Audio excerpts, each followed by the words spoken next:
Boa noite, o meu nome é Rosângela Melo. Entre outras atividades que eu desempenho, eu desenvolvo a atividade de contação de histórias para crianças, com conteúdo cultural, voltado para desenvolvimento da mentalidade das crianças acerca da natureza, da realidade do mundo. E hoje eu vou trazer para vocês aqui uma história bem interessante que fez parte da minha infância, da minha adolescência e acredito que da maioria da população brasileira, que é o Sítio do Pica-Pau Amarelo, o episódio 5 e 6, desculpa. E eu gostaria também de, em primeiro lugar, agradecer a Lei Aldir Blanc e a produtora do CRJ que estão possibilitando essa live aqui, né? E vamos então começar essa história maravilhosa. É um mundo da magia que eu quero apresentar para quem não conhece e convidar a quem conhece para reviver isso aqui com esses dois episódios. Bom, o episódio 5 e 6 é de 1977, A Cuca Vai Pegar. Esse episódio começa com o Pedrinho conversando com o tio Barnabé e com o Visconde de Sabugosa sobre um feitiço que a Cuca lançou no Sítio do Pica-Pau Amarelo para que todos virem pedra. Então eles estão lá tentando encontrar uma solução. E o Visconde de Sabugosa faz um comentário, ele fala, logo agora o Saci desaparece. E o Pedrinho diz, Visconde, não seja injusto, ele quebrou o pote mágico onde a Cuca ficava espionando tudo que a gente faz aqui. Então ele já ajudou bastante. Só que aí o Saci aparece de repente e eles começam a conversar. O Pedrinho vai contar para ele que a tia Anastácia, Narizinho, Dona Benta viraram pedra, mas aí ele fala que já sabia e que ele já tem a solução. E que a solução é amarrar a Cuca quando ela estiver dormindo e depois acordá-la e obrigá-la a desfazer o feitiço. Só que aí o Pedrinho pergunta, mas quando é que a Cuca dorme? E o tio Barnabé responde, a Cuca só dorme de 100 em 100 anos. Aí o Pedrinho fica triste e fala, mas e agora? E o Saci fala, calma, nós estamos com sorte, porque hoje faz justamente 100 anos que ela dormiu pela última vez, então ela vai dormir. E aí eles então traçam esse plano de ir para a gruta da Cuca para tentar amarrá-la a hora que ela estiver dormindo, né? Nesse meio tempo aparece a cena da mulher do Jeca chamando ele para ir até o Sítio do Pica-Pau Amarelo para perguntar para Dona Benta como é que eles vão fazer para poder tirar o sal de verme. Porque o Jeca é muito preguiçoso, então a Dona Benta falou que poderia ser verme, né, que deixa ele com preguiça. E a mulher interessada na cura chama ele para ir até o Sítio do Pica-Pau Amarelo. E ele fala, a Dona Benta foi falar esse tal de verme para você, agora você não me dá sossego. E ele não vai. Ela fala que vai sozinha e ele fala para ela, cuidado porque lá tá cheio de saci. E aí ela pega e vai. Quando ela chega lá, o tio Barnabé está perto de uma pedra. E aí ela fala, eu gostaria de falar com a Dona Benta, porque ela me deu uns conselhos bons, o panarico do meu filho está quase curado, com os conselhos que ela me deu. Então agora eu quero saber como é que faz com esse tal de verme. Tem um exame que o doutor falou que é para fazer, eu vim cá conversar com a Dona Benta.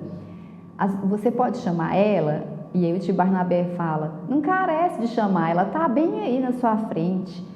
E aí, aonde? Ela pergunta. E ele fala, ela é essa pedra aí. E o que acontece? Ela fala, tio Barnabé, eu vim de tão longe para você ficar brincando comigo? E ele fala, não é brincadeira.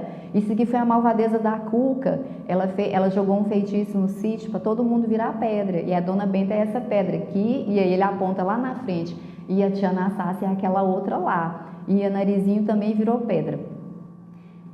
Mas o Saci e o Pedrinho, eles estão vendo um jeito aí de fazer a Cuca desfazer o feitiço.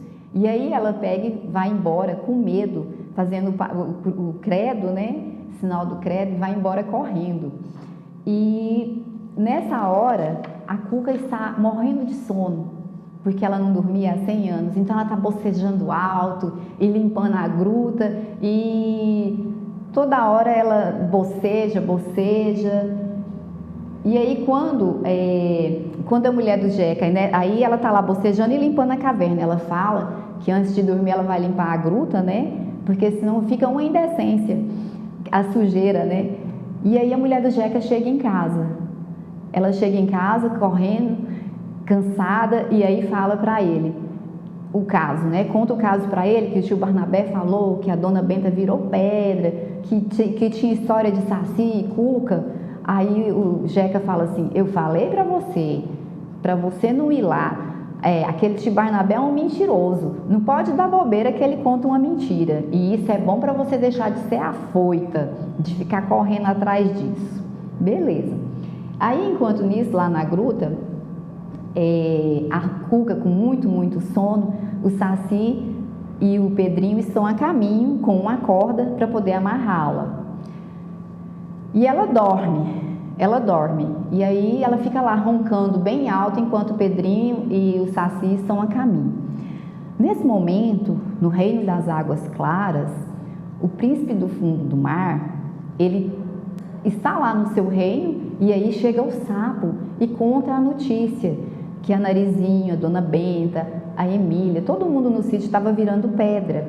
E aí ele ordena para o exército dele se reunir para poder ir salvar a Narizinho. E aí ele tem um plano, salvar a Narizinho e casar com ela, para ela ser a princesa do fundo do reino das águas claras.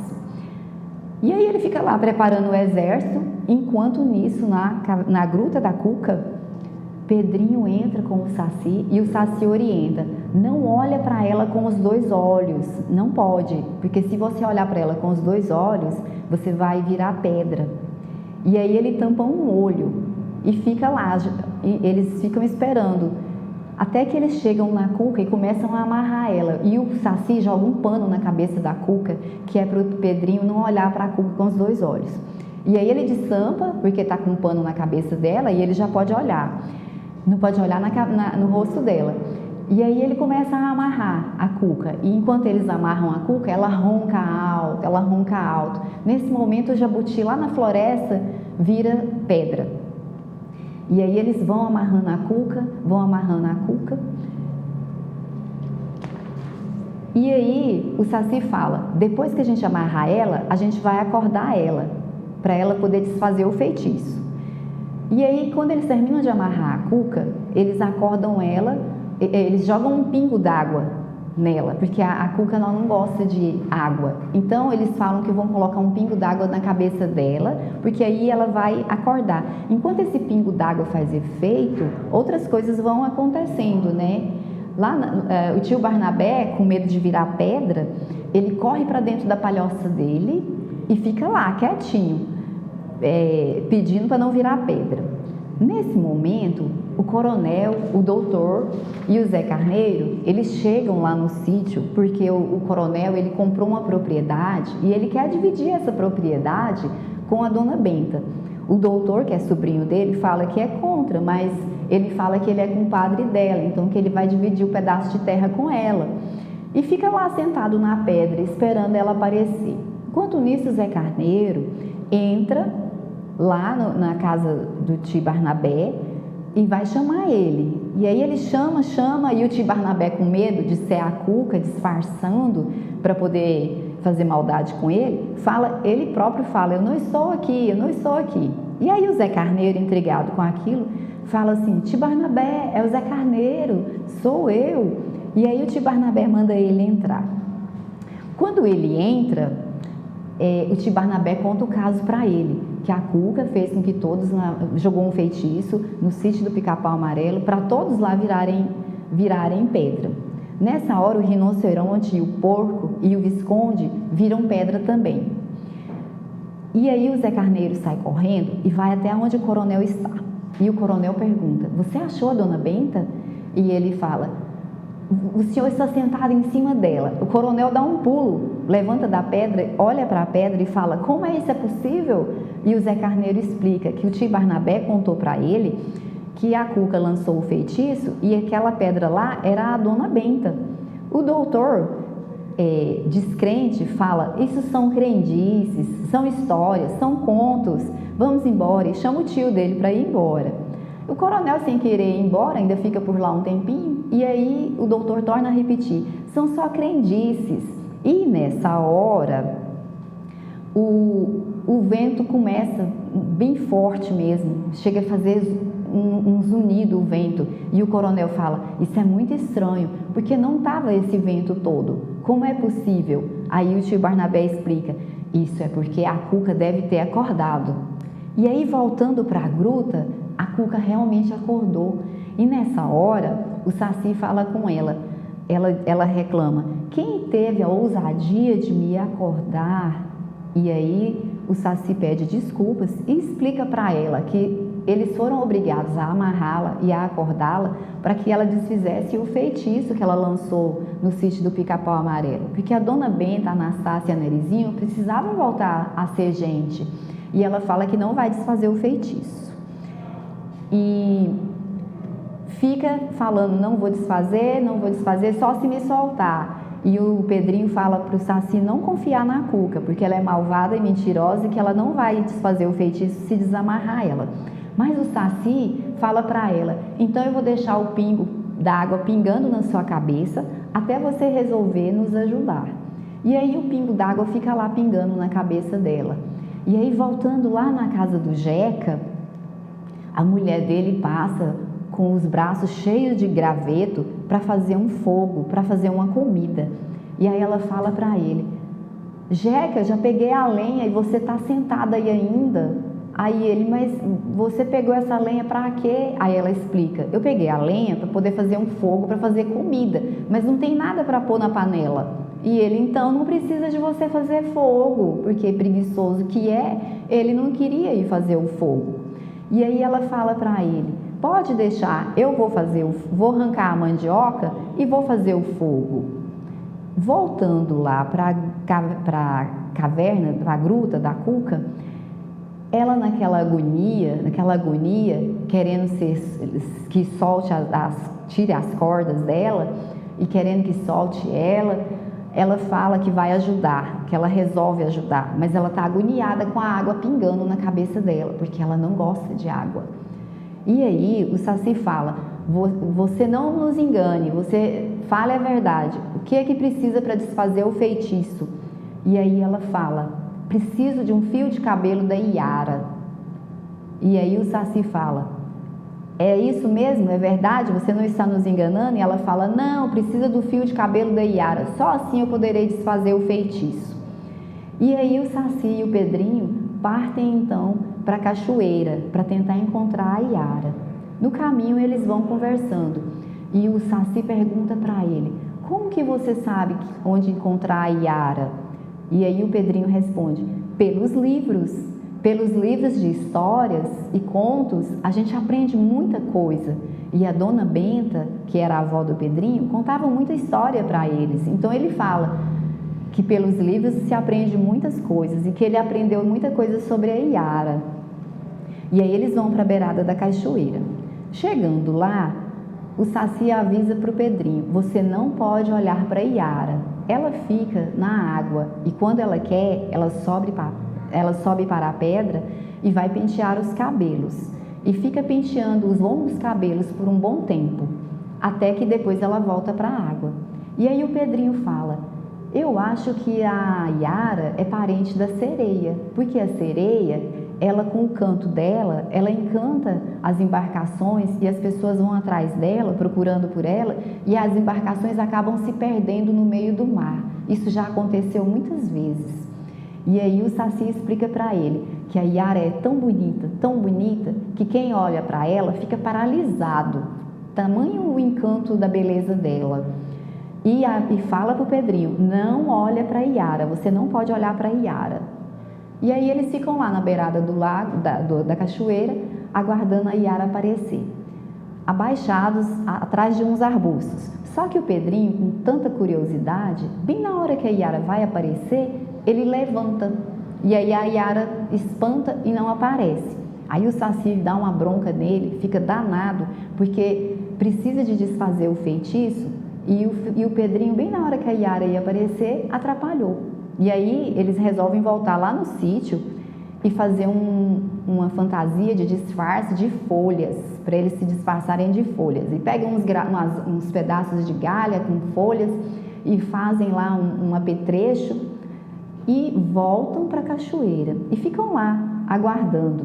Enquanto eles estão aguardando, lá na gruta, a Cuca começa a chamar por todo mundo para poder ajudar ela a se desamarrar. Ela pede ajuda para o Curumila, para o Curupira, para o Caipora, para a mula sem cabeça, para o lobisomem. Ela grita por eles e pede por ajuda, mas não aparece ninguém. E aí ela fica lá pensando, se eu conseguir me desamarrar sozinha, eu não vou desfazer feitiço nenhum. Só que a danada, ela estava bem amarrada. Aí ela fica lá tentando soltar as cordas, mas não consegue. E aí, enquanto nisso, lá na cachoeira, o Saci e o Pedrinho ficam esperando pela Iara. E aí o Saci, para poder testar se realmente o Pedrinho vai colaborar, ele manda o Pedrinho pôr as mãos nos olhos e fala que a Iara está lá. Só que aí o Pedrinho pega e destampa os olhos. E aí o Saci fala, eu bem sabia, Pedrinho, você é curioso, hein? Se a Iara estivesse aqui de verdade, agora você ia ficar paralisado. E aí ele dá outra bronca no Pedrinho e manda ele se esconder e ficar quietinho. Aí passa um tempo, a Iara aparece. Aparece, metade mulher, metade sereia, na pedra, penteando os cabelos. E ela vai penteando esses cabelos por um bom tempo e se olhando no espelho. Enquanto nisso, a Cuca está lá na gruta, pedindo por ajuda, pedindo para todos os bichos da floresta para poder soltá-la. E nada de aparecer ninguém. E ela fica lá, esbravejando, com um pingo d'água pingando na cabeça e querendo que seja solta. Lá na cachoeira, a Iara aparece em cima de uma pedra e começa a pentear os cabelos. E penteia os cabelos. E o Saci vai se aproximando dela pelo meio das pedras sem que ela perceba. E fica lá quietinho, paradinho, aguardando a oportunidade para pegar os cabelos da Iara. E ela penteia os cabelos, penteia, e o cabelo dela fica um pouco lá na pedra, porque cai. E aí, quando ela termina de pentear os cabelos, que ela cai na água novamente, antes dela cair na água novamente, o Pedrinho levanta dos arbustos e fica olhando para a Iara. Ele fica tão encantado que ele começa a caminhar para o rumo dela, descer para as pedras. Só que ele para e fica lá, paralisado, como o Saci havia falado para ele, que não poderia olhar, e ele teimou, ele ficou lá. Mas antes de ficar paralisado, ele viu o quanto que a Iara era linda e falou que nunca mais ele ia esquecer aquele dia, aquela visão que ele teve da Iara, que ela é muito linda, que ele nunca mais ia esquecer. E aí, quando ela pula na água, o Saci vai até a pedra e pega os cabelos da Iara, que ficaram na pedra, coloca dentro da carapuça e vai lá para poder acudir o Pedrinho, que está paralisado. E aí, depois de um certo tempo, ele consegue meio que acordar o Pedrinho, né?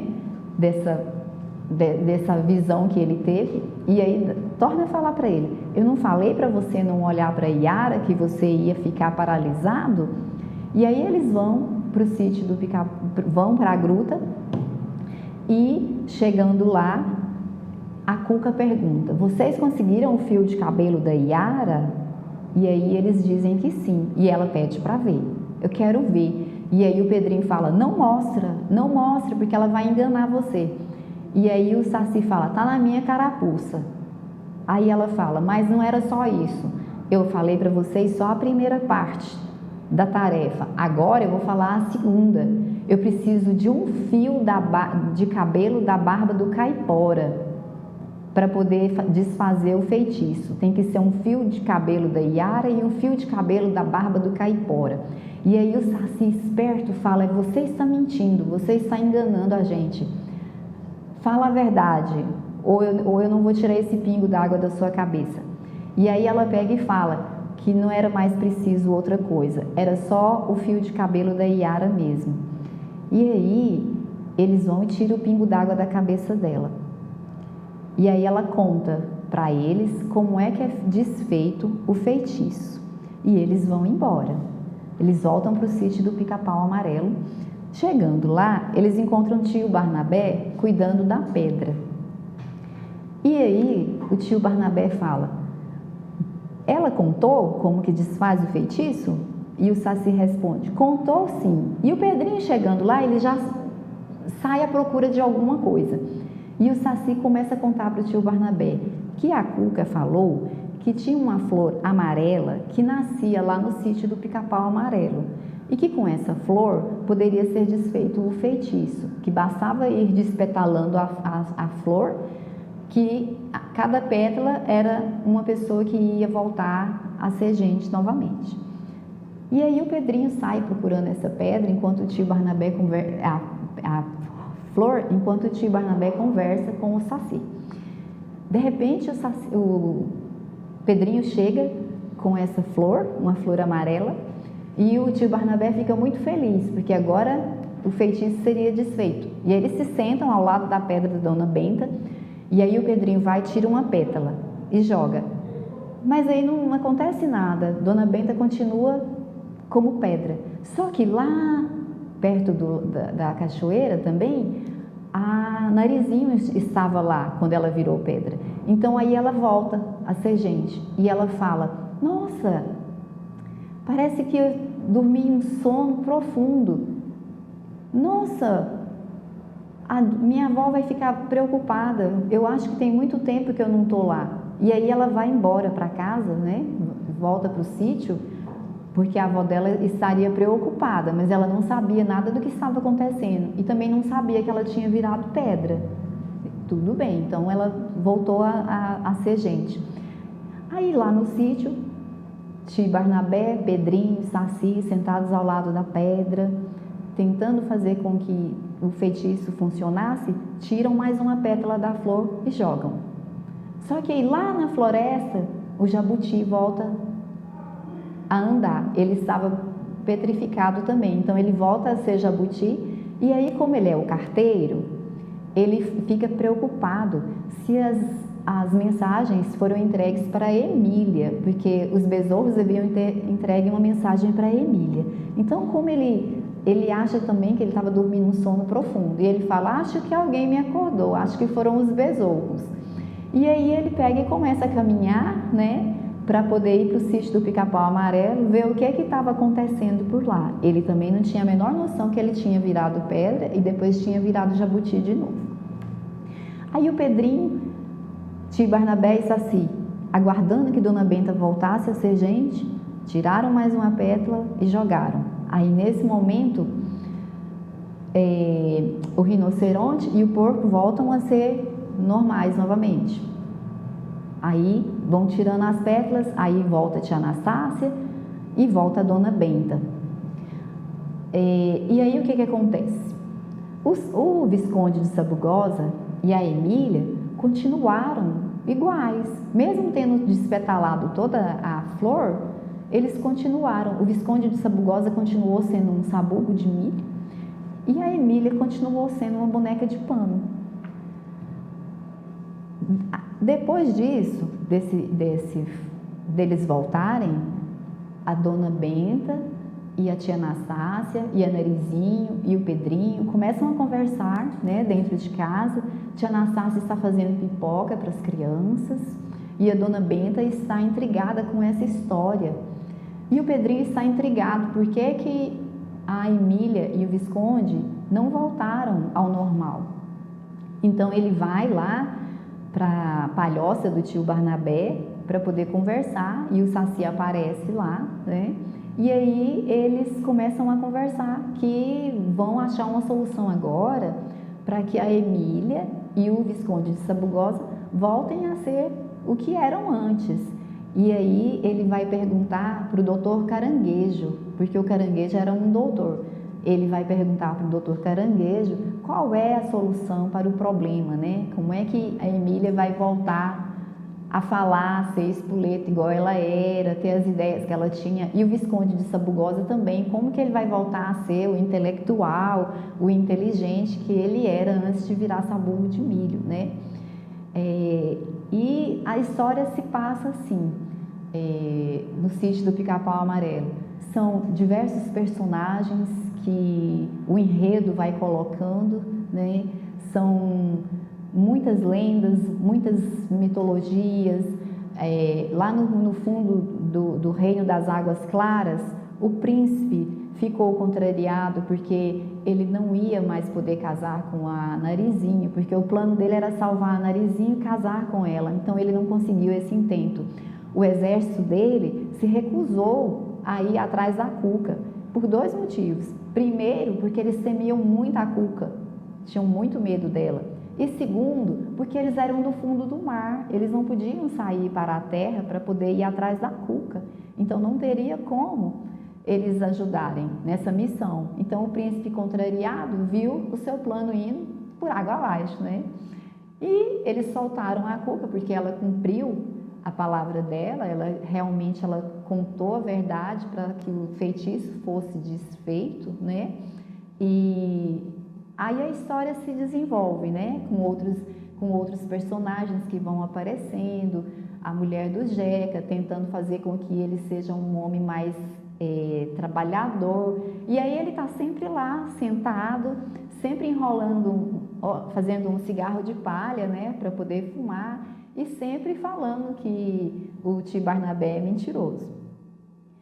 Dessa história toda, o tio Barnabé, ele fala que não tem como alguém ouvir uma história dessa, que a Cuca jogou um feitiço, que eles viraram pedra, depois toda essa trajetória para desfazer o feitiço, ele fala que se contar ninguém acredita. E o Pedrinho fala, então não conta.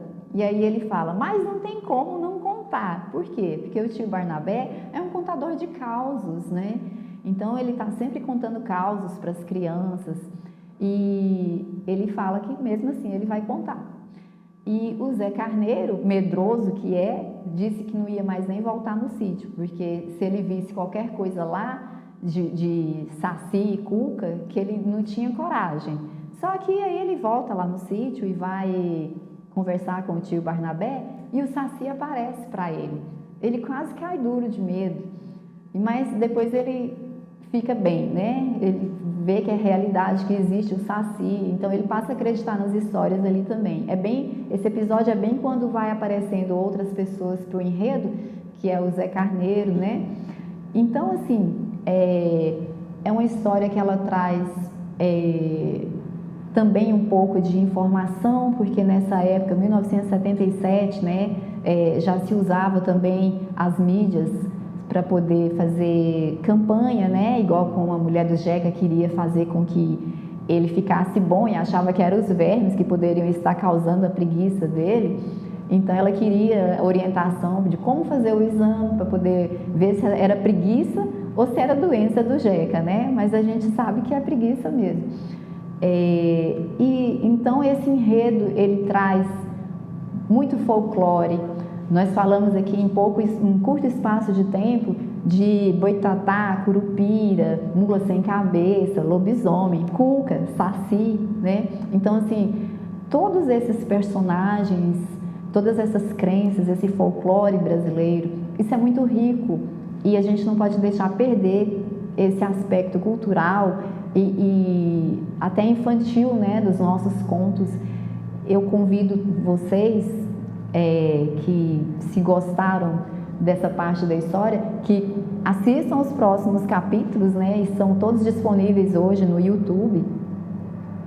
Além de vocês reviverem um pedaço desse tempo, né, podem também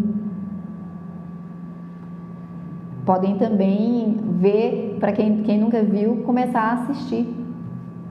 Então eu convido vocês a entrarem para esse mundo mágico dos contos e das histórias infantis, que não são só para crianças, adultos também adoram,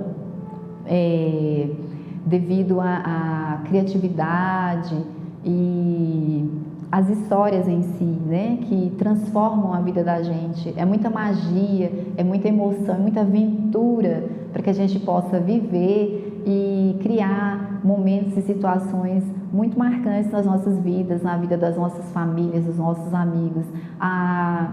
O folclore, ele é um enredo, ele é um conto, mas ele tem toda uma vida por trás disso. Estimula a imaginação das crianças e até mesmo dos adultos, né? É uma coisa fantástica. Então, assim, e o Sítio do Pica-Pau Amarelo era um cenário de todos esses personagens e outros mais que eu não falei aqui, né?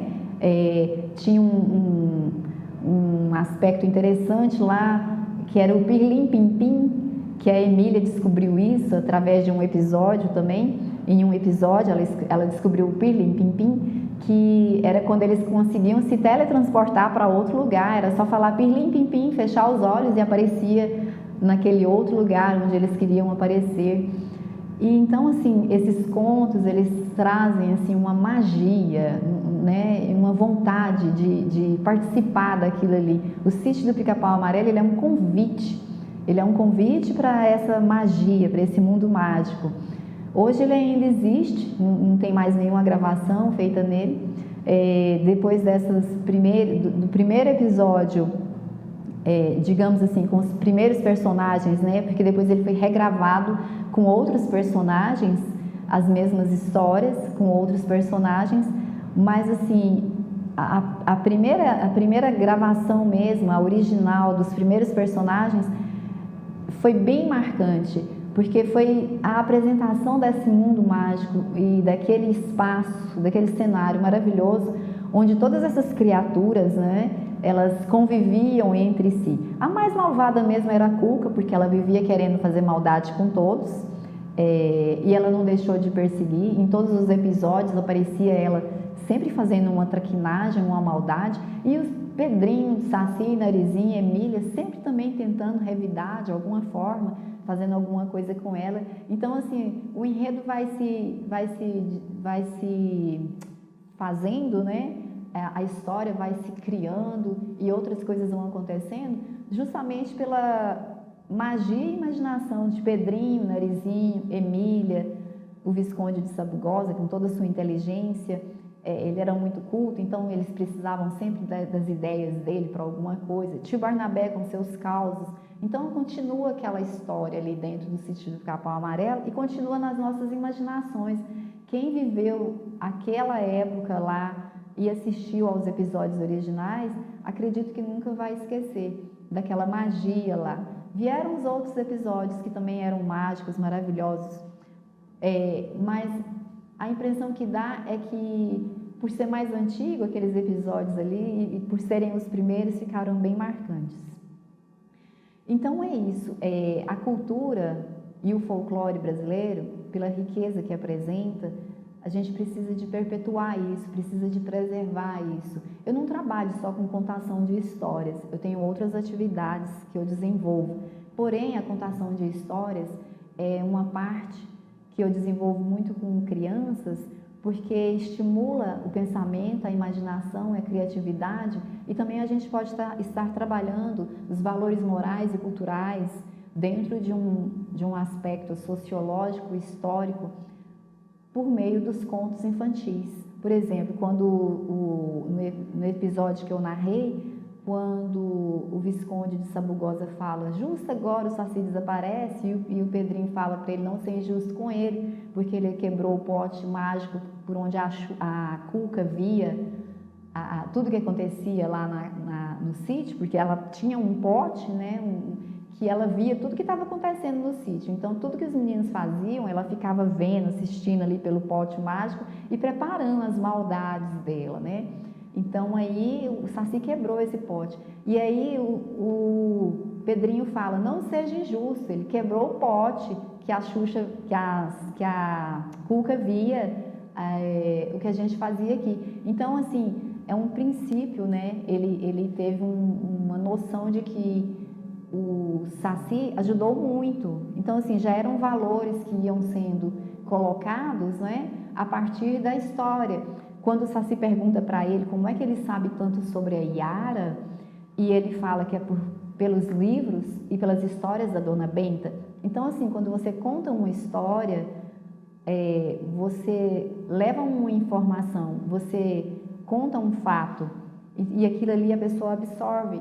Então, por mais que a criança pense de outra forma, você está levando uma informação para ela vai absorver aquilo ali da forma que você está levando. Então, é muito importante também saber o que você leva para a criança, o que você conta para ela e o que você desenvolve de leitura e habilidades de entendimento com ela. E quando ele fala que é por meio dos livros, né? Por meio dos livros, então a leitura é muito importante para a formação do caráter da criança, né? Faz parte, é fundamental a leitura. Então, hoje nós estamos aí com um índice de analfabetismo já bem mais baixo, né? No Brasil, vários canais de educação fomentam a cultura e a educação. Então, isso é muito importante para que haja esse desenvolvimento humano e cultural de cada ser humano. Cada história que você conta, que você discute com a criança, você abre um leque de opções para a vida dela, para o mundo dela, porque ela vai começar a discutir com as outras crianças e pensar nas situações que você está colocando para ela, né? Quando o Jeca, com a preguiça dele lá, não quer fazer nada, isso já mostra para nós ali, né, um personagem preguiçoso, que escora, que deixa a mulher fazer tudo por ele. Então, assim, são fatos que a gente vai analisando, que a gente precisa de agir, que a gente precisa de crescer, que a gente precisa de criar, de produzir, né?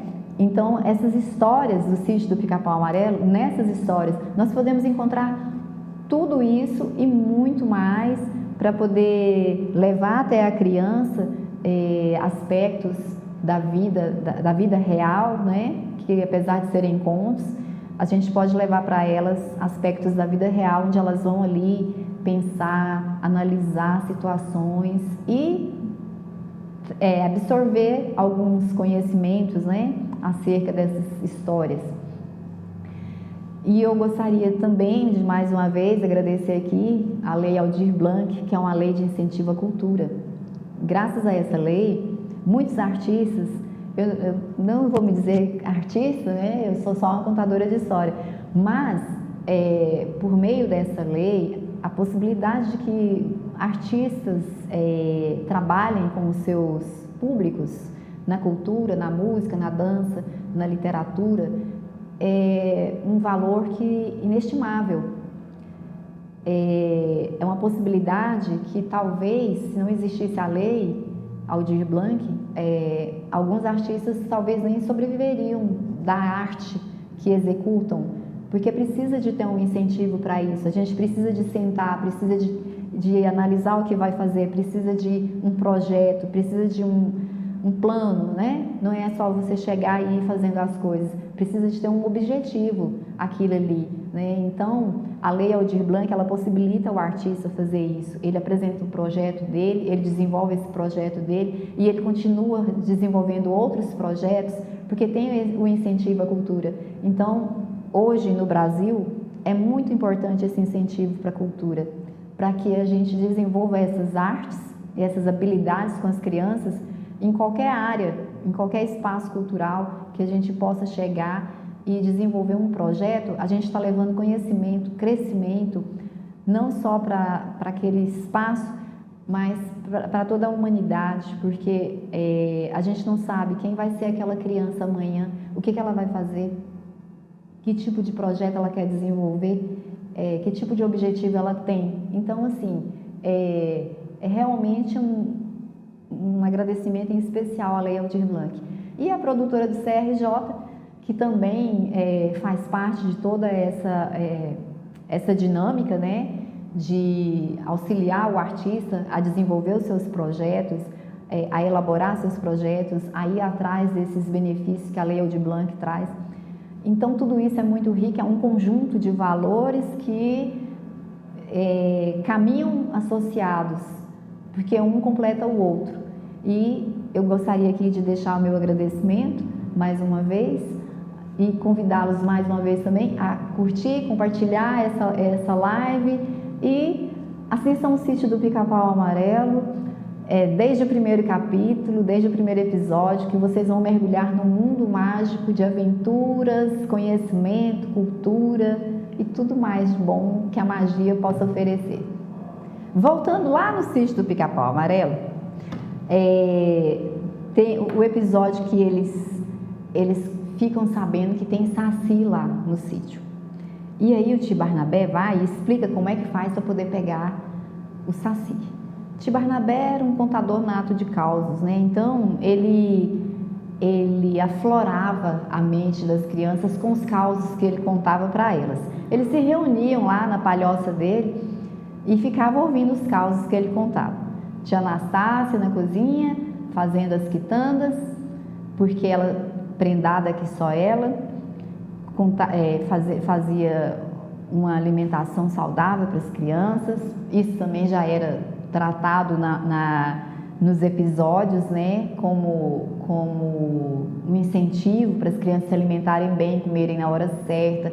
Então tem toda essa estratégia, né, da mídia, mesmo dentro dos contos infantis.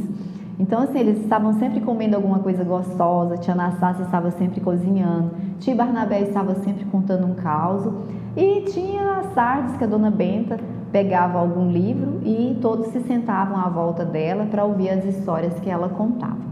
Então, o tio Barnabé acendeu nos meninos a vontade de conhecer o saci. E aí, o que acontece? Tio Barnabé explicou que precisava de ser muito vento, muito redemoinho, e que o saci, ele vem no redemoinho. Então, para poder pegar o saci, precisava de tirar a carapuça dele. E aí os meninos começaram a ficar esperando muito vento com redemoinho, e todo vento com redemoinho que tinha no sítio, eles corriam para tentar ver se conseguia pegar o saci. O que eles faziam? Ficavam ao lado do redemoinho, pegando lá no vento, porque se conseguisse pegar na carapuça do saci, ele tinha que aparecer para eles. E o saci era danado. O saci, ele já andava rondando o sítio. Ele já ficava por lá fazendo as estripulias dele, provocando os meninos, para os meninos saberem que ele existia. Só que os meninos passaram a ter a vontade de vê-lo. E aí, num dia desses, eles conseguiram pegar a carapuça do saci. E aí o saci apareceu. E aí, desesperado, porque aí quem tem a carapuça do saci tem tipo assim que um domínio sobre ele.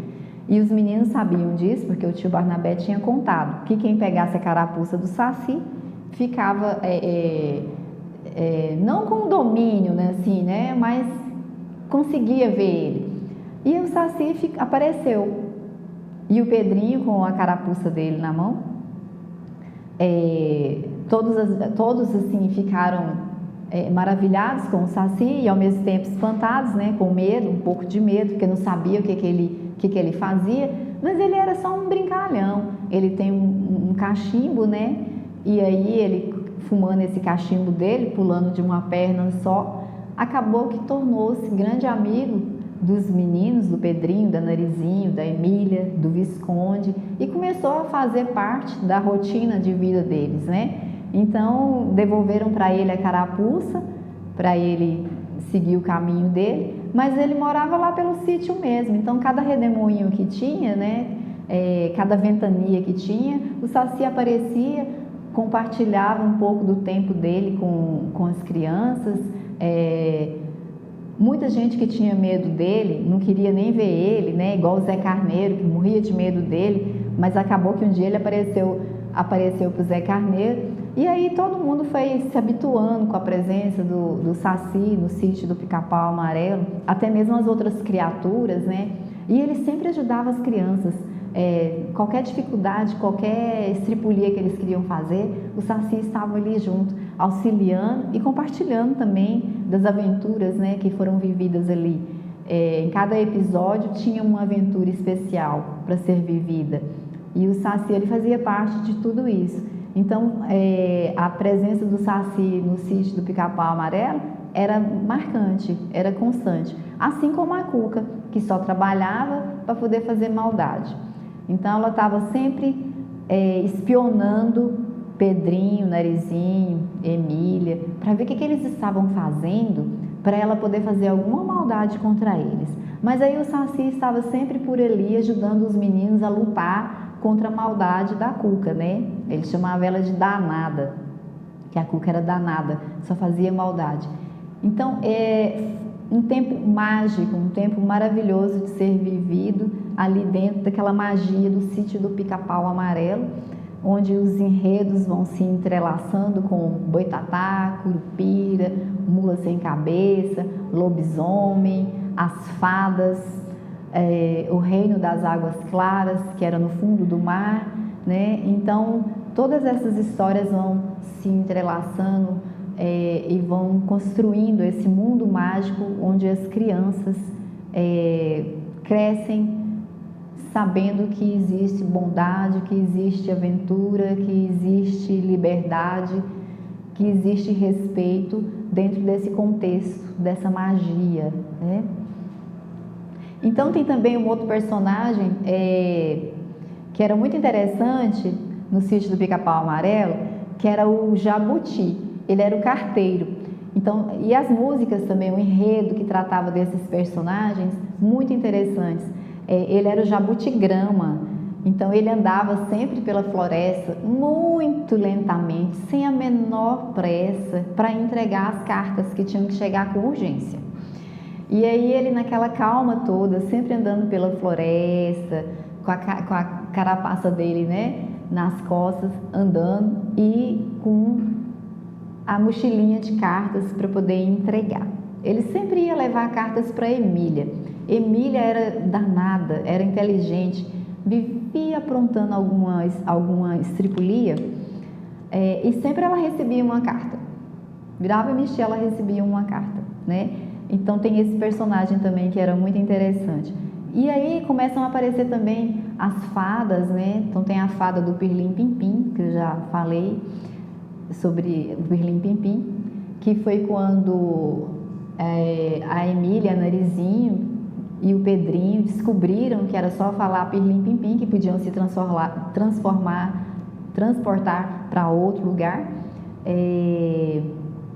Aparece também outro personagem no sítio, que é o Zé Galinha, né, que era também outro medroso, que tinha medo de tudo. E aí ficam esses dois personagens com medo o tempo inteiro de tudo que acontece. Eles demoram bastante para se acostumar com as estripulias dos meninos e com os seres folclóricos que aparecem, né, que é o Zé Galinha e o Zé Carneiro. Então os dois, eles são uma graça, porque eles estão sempre correndo de um lado para o outro do sítio, sempre com medo de alguma coisa, e todo mundo sempre ali ouvindo os casos do tio Barnabé, né? Tio Barnabé contando os causos dele, fumando aquele charuto dele, com o chapéu na cabeça, aquela risada dele, né? Então tudo acontece de bom e de magia dentro do sítio do Pica-Pau Amarelo, num enredo fantástico, incrível, que vale a pena ser visto novamente desde o início, né, e até o final. Tem tudo disponível no YouTube, vocês podem começar do primeiro episódio e ir até o fim dos episódios. Então tem esses seres mágicos como a Yara, né, muito linda, mas que não podia ficar olhando muito tempo para ela, porque senão ficava paralisado, né? Tanta beleza que ela tinha. E sempre ali o enredo com a Cuca, com o Saci, com o Curupira, com o Lobisomem, com o Boitatá, com a Mula Sem Cabeça, com as fadas, com o Reino das Águas Claras, que era no fundo do mar. E o príncipe não tirava da ideia dele casar com a Narizinho. Toda a vida ele quis casar com a Narizinho, quis que ela fosse a princesa do Reino das Águas Claras. Ela chegou inclusive a passar um tempo, em um episódio, ela passa um tempo lá visitando o Reino das Águas Claras, a convite do príncipe, mas ela não quer casar, ela só quer conhecer o Reino das Águas Claras. Ela é uma criança, né? Ela só quer brincar, ela só quer sonhar e viver aquela magia dos personagens lá do Reino das Águas Claras, né? Então, toda essa magia você pode encontrar no Sítio do Pica-Pau Amarelo. Então, agora eu vou falar para vocês um pouquinho como foi que eu comecei com essa fase de contação de histórias. Na realidade, a minha atuação é em outra área, na área jurídica, mas como eu falo alguns idiomas, eu fui convidada para dar aula em uma escola próxima à minha casa. E eu comecei a dar aula de inglês numa escolinha para crianças e comecei a dar aula de francês em uma outra escolinha para crianças. Então, como eu tinha que dar aula para crianças, eu já fazia também um trabalho dentro do CRJ de fazer contação de histórias para crianças da comunidade, né? Crianças vulneráveis da comunidade, para poder, assim, ficar com elas no espaço do CRJ durante um período, né? Acalentá-las e, enfim, ficar com elas contando histórias. Mas aí acontece que na sequência teve esses 2 convites das escolas e eu aceitei e comecei então a contar caso mesmo para as crianças. Em alguns casos também a gente fazia assim, imprimia gravuras, né? Contava as histórias para elas, aí imprimia as gravurinhas para elas pintarem e ficarem brincando com aquilo ali, tentando imaginar alguma outra coisa em cima da história que a gente havia contado. Então, por meio dessa pintura que elas faziam, que elas realizavam, elas iam criando e produzindo outras coisas. E eu observava que enquanto elas pintavam, ficavam conversando entre si e complementando e terminando as histórias que às vezes a gente deixava sem um fim para depois dar continuidade, e elas iam criando e imaginando. E eu vi o quanto era rico isso. E eu gostei de ter feito isso e vi que eu tinha uma certa vocação para estar contando essas histórias para as crianças, não de uma forma assim, que eu representasse, gesticulasse e tal, não, mas assim, a forma como eu ia colocando a história, as crianças iam entendendo aquilo ali e elas iam tentando dar continuidade para a história. Às vezes eu inventava histórias da minha cabeça mesmo e ficava contando. Às vezes eu levava os livros e ia mostrando para elas as figuras dos livros, os personagens dos livros. Às vezes elas me perguntavam sobre um personagem e aí eu ia conversar com elas, contar como que surgiu esse personagem. Falava também sobre os autores, lógico, os autores dos livros que eu levava. Por exemplo, Sítio do Pica-Pau Amarelo, Monteiro Lobato, né? E todos os episódios foram adaptação de Benedito Rui Barbosa e Wilson Rocha. Então, assim, é muita pesquisa, é muita informação que a gente precisa de ter para poder levar esse conhecimento para essas crianças e dividir com elas esses fatos, essas histórias, despertar nelas o interesse de elas mesmas chegarem ao ponto de ler o livro, porque para muitas que eu já li, contei histórias, elas ainda não tinham uma leitura totalmente, estavam, né, ainda estão em alfabetização. Mas assim, o encanto que a gente consegue levar para a criança sobre a história, ela fica querendo ela própria pegar o livro e ler. Então assim, tem uma parte do projeto que a criança pega o livro e ela fica lendo sem saber ler. Ela olha nas gravuras e vai inventando historinhas da mente dela, falando que está escrito isso lá no livro. Então isso é muito positivo. É uma forma inocente de ajudar a criança a despertar o desejo da leitura e do conhecimento. Então isso eu acho que a gente consegue fazer por meio dessas atividades que a gente desenvolve, né? E aí realmente foi uma coisa que eu gostei tanto, que eu continuo fazendo e quero continuar fazendo, porque eu acho que é muito importante você despertar no ser humano essa vontade de crescer, de ter conhecimento, para que ele desenvolva isso de uma forma dinâmica, extrovertida, natural e cresça.